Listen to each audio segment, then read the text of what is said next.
Estamos de volta, segundo bloco do Antenados na Geral para todo o Brasil. Você pode participar, os contatos estão aparecendo aí na sua tela.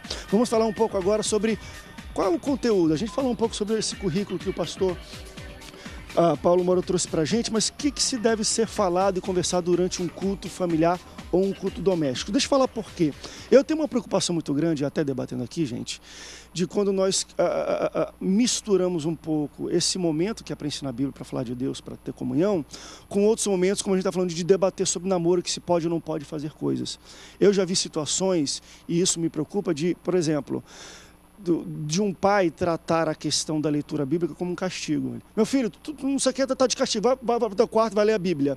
Então, quando a gente tem esse tipo de, tá de castigo, vai para o quarto e vai ler a Bíblia. Quando a gente atrela a comunhão, a leitura bíblica, ou assim, com coisas de tolir que não pode, eu acho que a gente cria aí um ranço negativo para as coisas de Deus. Então, às vezes, você faz um culto doméstico que é para adorar a Deus, para ter comunhão, e daqui a pouco você fala, olha, não pode namorar com aquele. Se você talvez inclui nesse momento, nesse ambiente, esse tipo de conversa, isso pode ser negativo, positivo? Como é que vocês entendem colocar esses assuntos dentro desse ambiente? Tem um filósofo chamado Zygmunt Bauman, que ele lançou um livro chamado Amor Líquido, que ele fala exatamente sobre a fragilidade das relações humanas.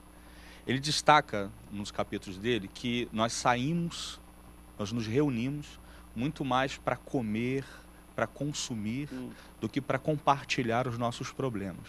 A coragem de partilhar o que somos, o prazer de estar perto de um pai. A gente começa a perder isso, né? Eu acho que a gente está perdendo para a terceirização, como o pastor colocou. A gente passou a responsabilizar a igreja institucional aquilo que deveria ser papel dos pais. Se a gente não resgatar isso, a gente vai perder a família como um todo. Eu acredito que isso já é um caminho que as famílias brasileiras, cristãs ou não, já estão vivendo. Então, trazer discussões, problemas pessoais, deveria ser natural. Mas a gente não consegue olhar para o pai e achar que ele é confiável para eu compartilhar alguma coisa. Eu converso com o meu pastor de jovens, eu converso com o meu pastor. A última pessoa que vai saber que eu beijei aquele menino é meu pai. Tipo, todo mundo sabe, menos o pai. É interessante isso. Porque ele é coercivo, ele é opressor de alguma maneira. Eu tenho 2 filhas. Uma tem 3 e outra tem 6. Eu tenho que trabalhar dentro do modelo familiar infantil. Então, lá em casa, a gente coloca as Barbies, as bonecas sentadas, uma dirige o culto, a outra prega, a outra canta, faz coreografia. E durante isso, eu começo a observar o que, da maneira que elas conseguem externar com a idade delas, os seus problemas, as suas falhas de caráter, as suas tendências, né? A gente trabalha numa visão judaica, né? Em casa, que a gente trabalha assim, kavaná boa e kavaná ruim, né? Que é a intenção boa e a intenção ruim. Então, elas sempre falam, agora a intenção do meu coração é boa, agora a intenção do meu coração é ruim. E a gente vai tratando. Passa a discernir, né? Elas mesmas começam a discernir. Sim, e o prazer delas é de estar junto comigo. Outro dia eu tomei um susto quando eu falei assim, filha, vamos sair para lanchar? Ela, não, queria conversar contigo. Eu dormi chorando de alegria aquela noite, né? Porque eu não acreditei que a minha filha optou em não sair para poder ficar comigo, né? Eu acho que se a gente não trouxer isso de maneira natural, não vai ser coercivamente que a gente vai conquistar. Eu acho assim, eu penso que quando a gente se dispõe realmente a estar junto com a criança, a ensinar a criança a palavra de Deus, né, sem essa coisa de castigo, eu acho que tem que separar bem isso, né? Tem que ser prazeroso. Quando eles eram crianças, ainda não sabiam ler, escrever, nada. Eu botava 2 cadeirinhas e sentava com eles, cada um com uma Bíblia. Então, eu dizia, agora vamos ler. E a gente lia e sempre destacava um versículo para memorização, né? Então, eu me lembro que teve Gálatas 5:22, é um versículo grande, né? O fruto do Espírito. E eu me lembro que quando nós começamos a memorizar o versículo, meu filho mais velho, que tinha 6 anos, ele disse, mãe, esse versículo é muito grande, é melhor a gente fazer uma música, que aí a gente vai memorizar. Olha que tremendo, né? Isso partiu dele. Então, isso também ele demonstrou prazer em estar ali aprendendo a palavra. E ele fez a música. Agora, deixa eu levantar aquela minha preocupação que eu falei no início aqui, de quando você faz o 3 em 1, porque a gente imagina, pô, um culto doméstico, qual é a intenção dele? Talvez seja a melhor maneira de iniciar. Porque às vezes o que acontece? Existe uma carência muito grande de diálogo entre as famílias, que até foi falado aqui, tem que ser algo muito natural, você tem que desenvolver desde pequeno. Agora, quando tem uma carência, e aí a pessoa fala, então, o pai fala, então vamos fazer o seguinte, vou fazer um culto doméstico, e eu já faço tudo de uma vez só. Eu falo de Deus, eu leio a Bíblia, eu canto, eu trato dos problemas de casa, eu faço o DR com a minha mulher. Parece que ele escolhe aquele momento para fazer tudo. Então ele ora, tipo, vamos orar agora, vamos cantar uma música. Aí daqui a pouco ele abre a Bíblia para falar alguma coisa. Aí já fala, tá vendo? Julgo desigual, você não pode estar com pessoa de fora. Tá vendo, filho? Já não pode. Ele inclui o problema da filha dentro e trata a Bíblia meio que para bater nela. Eu acho, não sei se é o melhor momento. Como é que vocês entendem de doutrina? Ele já doutrina, ele já une tudo ali, já que ele fala assim, vamos fazer tudo num momento só, para depois ter que conversar, eu já boto agora. O culto doméstico, o culto familiar, enfim, não pode ter esse cunho exortativo, doutrinário. O ambiente da casa tem que ser um ambiente mais light, entre aspas. Comunhão, né? Comunhão. É muito mais a prática da espiritualidade, o exercício dos dons. Quer ver uma coisa importante? No culto doméstico, lá em casa, por exemplo, eu sou casado há quase 20 anos, temos 2 filhos, o Davi de 15 anos e a Isabel de 10. Um adolescente e um pré-adolescente. É claro que a metodologia já é um pouco mais fácil do que o pastor Renato aqui, que tem 2 filhas bem crianças ainda. Mas a gente consegue já dialogar com eles num outro nível. Eles conseguem já entender as demandas modernas. A nossa base tem que ser a Bíblia. É da Bíblia para fora. Quer dizer, eu trago os problemas modernos, seculares, e faço um link com a palavra de Deus. O que diz a Bíblia em relação a isso? Qual a orientação da Bíblia em relação a esse problema? E quando, por exemplo, eu peço a minha filha de 10 anos para orar pelos enfermos, estou despertando nela um dom.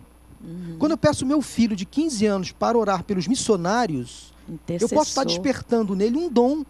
Então, o melhor lugar para a prática da fé, para o exercício dos dons, é dentro de casa. Isso. É ali que o Espírito Santo começa a trabalhar nas nossas crianças, nos nossos filhos, no próprio casal, para o exercício da fé de forma mais prática, mais eficaz. É muito fácil ser crente na igreja.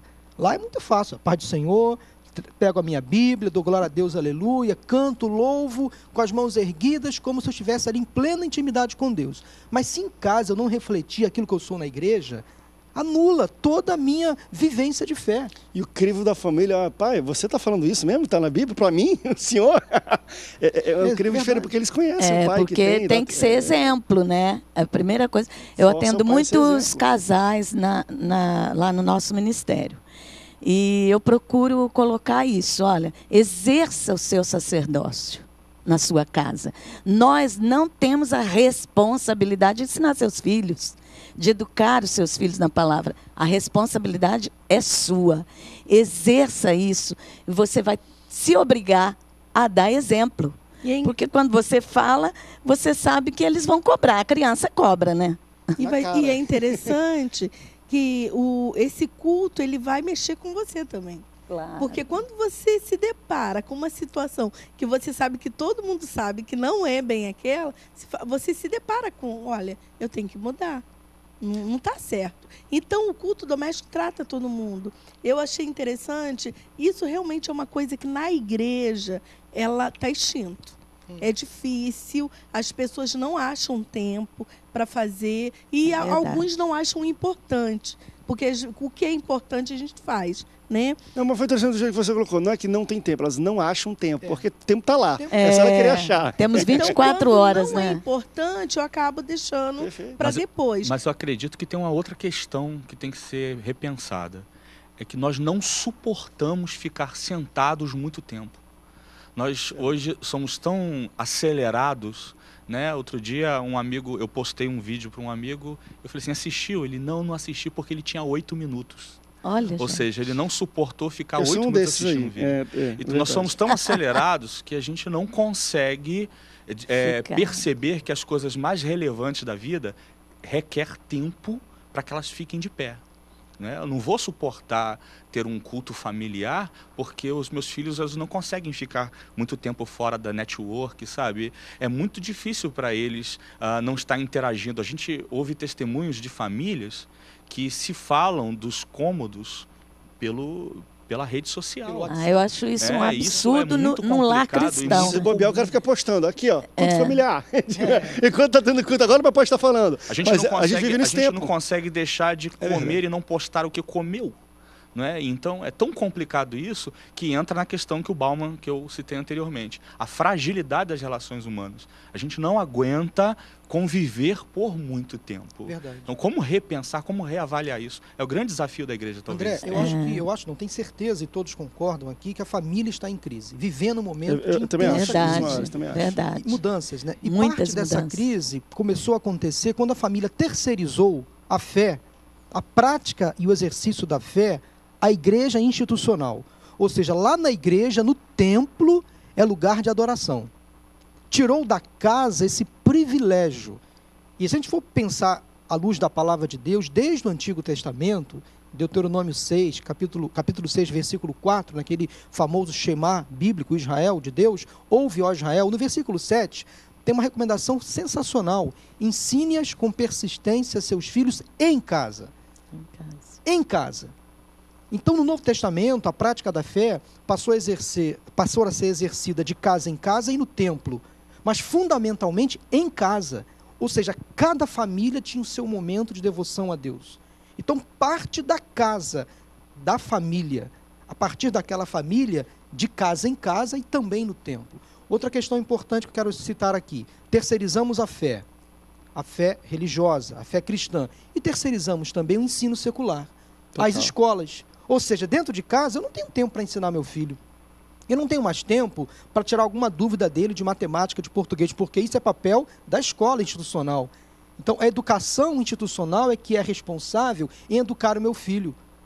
Quer dizer, dentro de casa não tem mais um momento da fé, não tem mais aquele momento do ensino, não tem mais um momento de compartilhar dúvidas. Por exemplo, eu não vou discutir sexualidade com o meu filho, com a minha filha, porque eu não tenho preparo, eu vou levar ele para um psicólogo. Nada contra levar para um psicólogo, mas cadê a opinião do pai e da mãe? Vamos para um rápido break, eu ia continuar falando um pouco sobre isso mesmo, porque a gente está até um momento interessante. Ontem, enfim, vendo debates, a gente tem época política, vendo debates e a gente vê até no discurso político um pouco dessa crise. Você vê, olha, porque não tem escolas, as crianças estão na bandidagem. A culpa, claro, eu sei que tem pessoas, tudo é governo, mas eu acho que a culpa não é do governo nem de ter escola, é do pai e da mãe. Né? Por que não está no colégio? Porque não tem vaga? Beleza, mas não tem vaga, aí vai pro crime, e cadê o pai e a mãe dentro disso tudo também? Claro que tem toda uma questão social, de oportunidade, de presença, mas a gente está terceirizando até isso também. E aí, enfim, ensino religioso, a gente está terceirizando também para colégio, agora está começando a ensinar nossos filhos, isso é um debate muito grande. Vamos para um rápido break, daqui a pouco a gente volta para falar um pouco do que o pai, a mãe, o que a família tem como papel dentro disso, desse sacerdócio lá em casa, e claro, como isso reflete na igreja também. Hoje estamos vendo muita crise também de relações nas igrejas. Isso começa dentro da família. Vamos para um rápido break, daqui a pouco a gente volta. Não sai daí, o Antenados volta já já.